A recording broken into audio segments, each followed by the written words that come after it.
Hi, I am मिथुन रंगारी। आज अपन 12th standard organic chemistry में एक न्यू चैप्टर स्टार्ट करेंगे। चैप्टर बहुत सिंपल और सरल है। चैप्टर का नाम है बायोमॉलिक्यूल।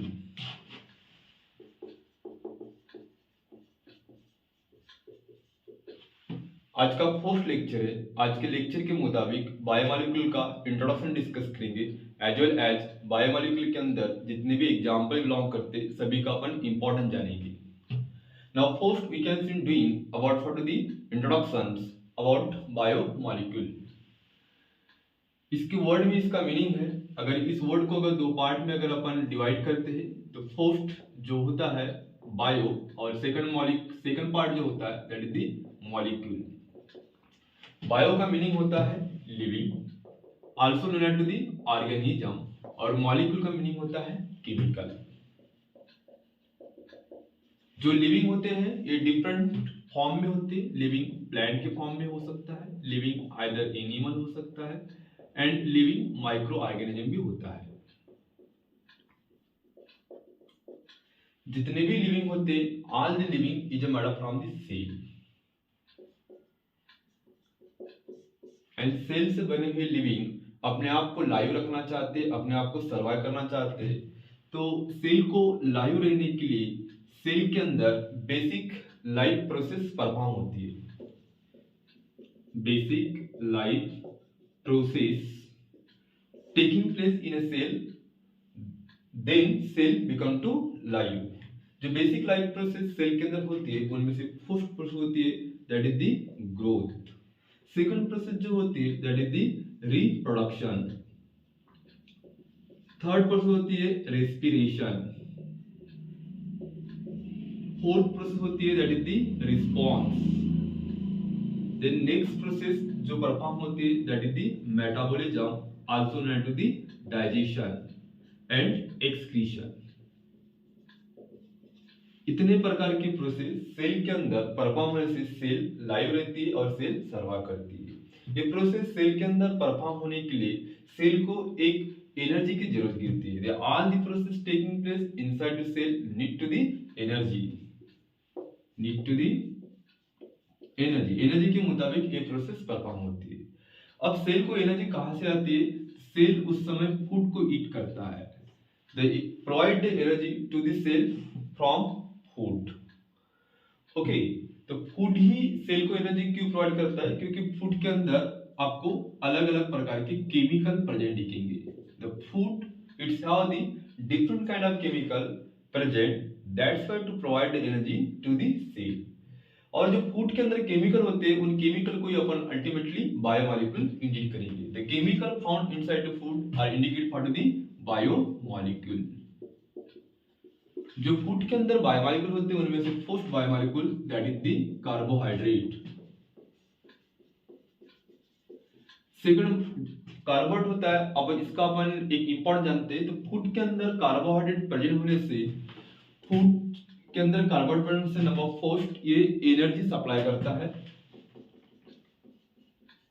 एनर्जी प्रोवाइड करेगा, और कार्बोहाइड्रेट के माध्यम से एक रिच अमाउंट में एनर्जी प्रोवाइड होती है। To provide rich amount of energy to cell for perform the basic life process. Second biomolecule होता है that protein.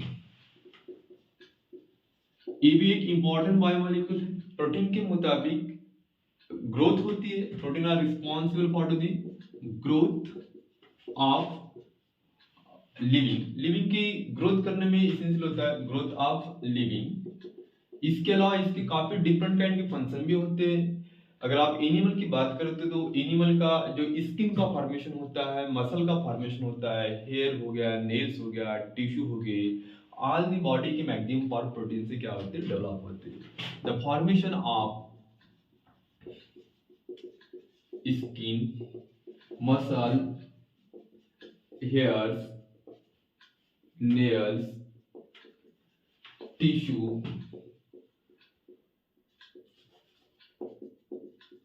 and various body part, as well as protein का सबसे इंपॉर्टेंट रोल होता है to making the antibody, to making antibody, shortly write कर रहा हूँ, antibody एक। ओके, एंटीबॉडी एक मॉइटी है इम्यून सिस्टम की जो फॉरेन पार्टिकल को डिस्ट्रॉय करती है।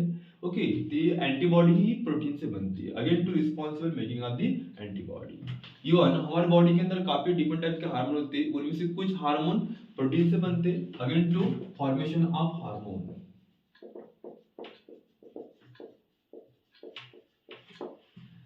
थर्ड बायोमॉलिक्यूल होता है लिपिड्स। लिपिड का खुद का एक इंपॉर्टेंट है। लिपिड के मुताबिक लिविंग के अंदर एनर्जी स्टोरेज होती है।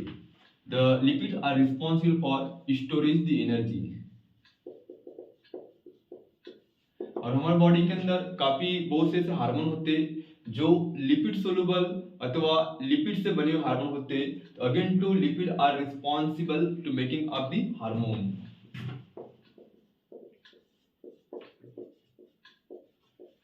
और हमारे बॉडी में जो एनिमल के अंदर जो अल्टीमेटली विटामिन होते हैं वो वाटर सोल्यूबल होते हैं, कुछ लिपिड सोल्यूबल विटामिन होते हैं। तो लिपिड सोल्यूबल विटामिन लिपिड के अंदर प्रेजेंट होते हैं। और स्टोरेज यानी storage the lipid soluble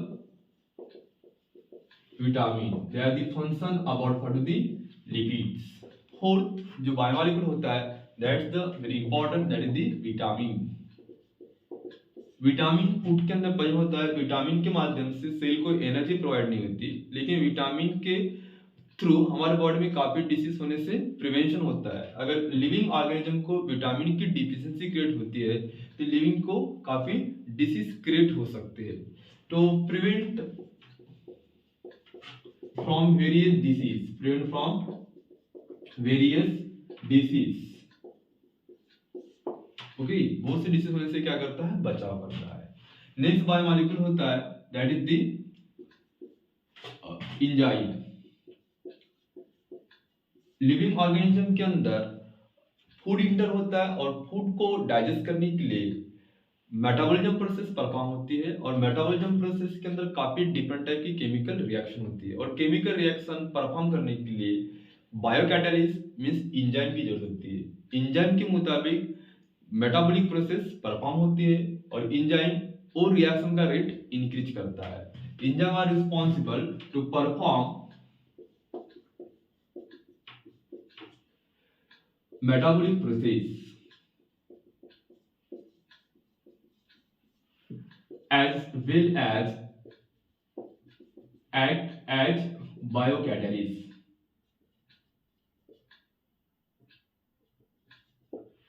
okay, यानी इस एंजाइम के मुताबिक सबसे इंपॉर्टेंट मेटाबॉलिक प्रोसेस परफॉर्म होती है।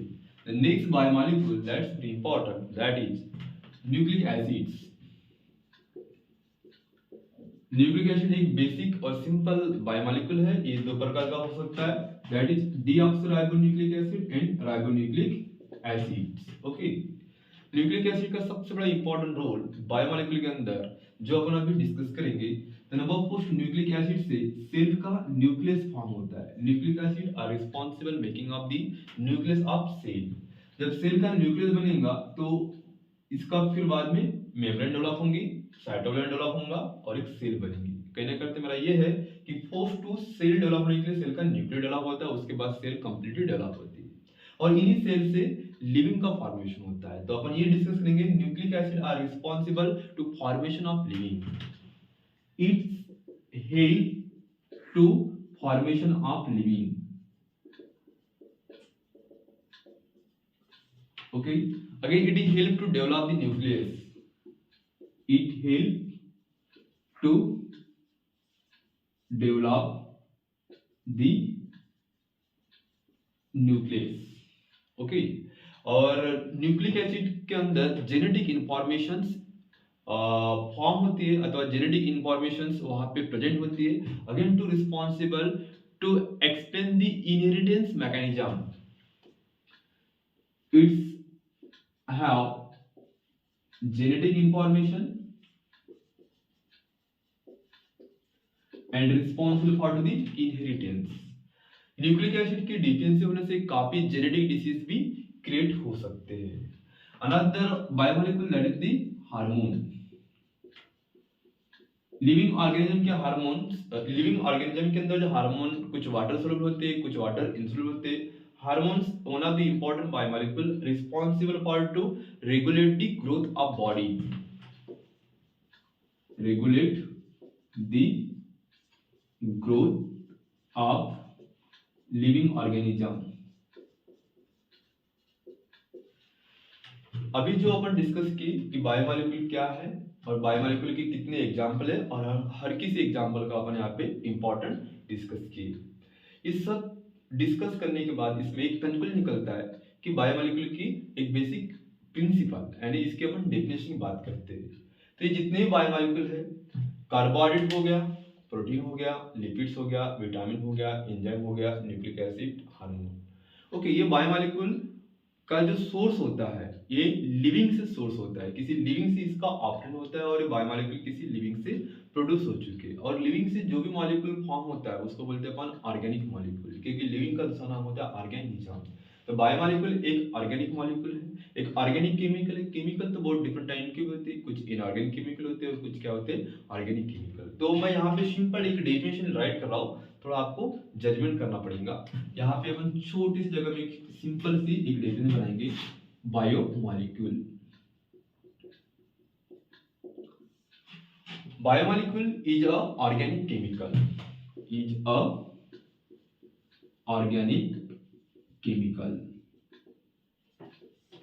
essential for perform the basic life process, essential for perform the basic life process in a living organism, in a living organism. Okay, such molecule also known as the biomolecule, like to example carbohydrate, protein, lipid, vitamin, enzyme, nucleic acid। आज का अपना एक fourth lecture था। इस lecture में मैंने आपको biomolecule का सिंपल एक इंट्रोडक्शन समझा के दिया, उसकी जितनी भी एग्जाम्पल है उसको अपन डिस्क्राइब किए शॉर्टली। नेक्स्ट लेक्चर पार्ट 2, वहां पे अपन फोर्थ बायोमोलिक्यूल के बारे में इन डिटेल पढ़ेंगे, उसके अपन सभी केमिस्ट्री डिस्कस करेंगे। वो जो रहेगा कार्बोहाइड्रेट।